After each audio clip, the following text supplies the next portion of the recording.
வண்டி மாட பூட்டி அந்த வாய்க்கா ஓர ஓட்டி ஊரை சுத்தி காட்டி உன்னை கூட்டின்னு போறேன் ஸ்வீட்டி.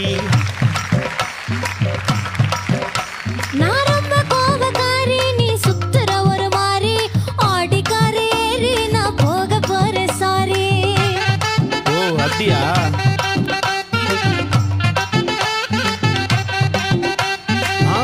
மாட்டேன் தாடி நீ வேணா எனக்கு போடி, இந்த மாமாவை தான் தேடி உன் தங்கச்சி வர ஓடி.